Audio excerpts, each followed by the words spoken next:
Hai, kembali lagi dengan kami dari kelompok 3. Pada video sebelumnya kami membahas materi tentang tahapan peralihan. Pada video kali ini kami akan menjawab pertanyaan-pertanyaan teman-teman dari video sebelumnya yang akan disampaikan oleh teman-teman saya.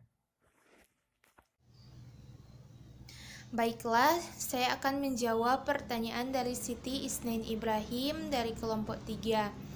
Yang pertanyaannya itu adalah kendala atau hambatan apa saja sih yang sering terjadi pada tahap peralihan ini?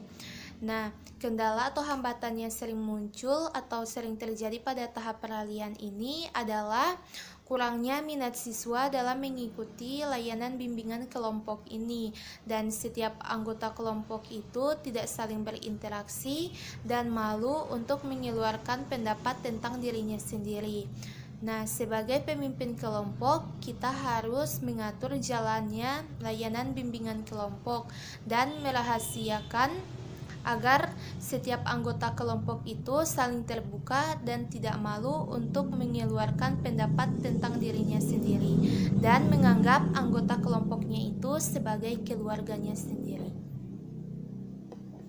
Baiklah, saya akan menambahkan jawaban dari pertanyaan kendala atau hambatan seperti apa yang biasanya terjadi dalam tahap peralihan ini. Agar tidak terjadi kendala atau hambatan dalam layanan kelompok, setiap pemimpin dan anggota kelompok harus memerlukan asas-asas layanan kelompok untuk memperlancar pelaksanaan layanan konseling kelompok yang terdiri dari 7 asas, yaitu yang pertama, asas kerahasiaan. Pembimbingan kelompok harus dirahasiakan dan tidak boleh disebarluaskan oleh anggota kelompok. Yang kedua, asas kesukarelaan, di mana kegiatan kelompok ini ikut aktif dalam pelaksanaan bimbingan kelompok. Yang ketiga, asas keterbukaan. Anggota kelompok saling terbuka tanpa rasa takut, malu, dan ragu. Yang keempat, asas kegiatan. Pemimpin dan anggota kelompok aktif sehingga dinamika kelompok semakin tinggi, berisi, dan bervariasi. Yang kelima, asas kekinian. Anggota kelompok diminta mengemukakan hal-hal yang terjadi dan berlaku sekarang ini. Yang keenam, asas kenormatifan. Cara-cara berkomunikasi dan bertata krama dalam kegiatan kelompok. Yang ketujuh, asas keahlian pemimpin kelompok dalam mengelola kegiatan kelompok, mengembangkan proses dan isi pembahasan secara keseluruhan. Baiklah, itulah jawaban dari saya untuk penanya. Terima kasih. Baik, saya akan menjawab pertanyaan dari teman-teman, yaitu apakah yang menyebabkan terjadinya ketidakseimbangan anggota kelompok dalam tahap peralihan. Jadi, di dalam kelompok ini yang bisa membuat ketidakseimbangan dari masing-masing anggota kelompok itu yaitu karena masing-masing peserta tidak berdiskusi dan tidak berinteraksi dengan baik. Kemudian masing-masing peserta itu tidak mau atau malu mengungkapkan pendapat tentang dirinya sendiri.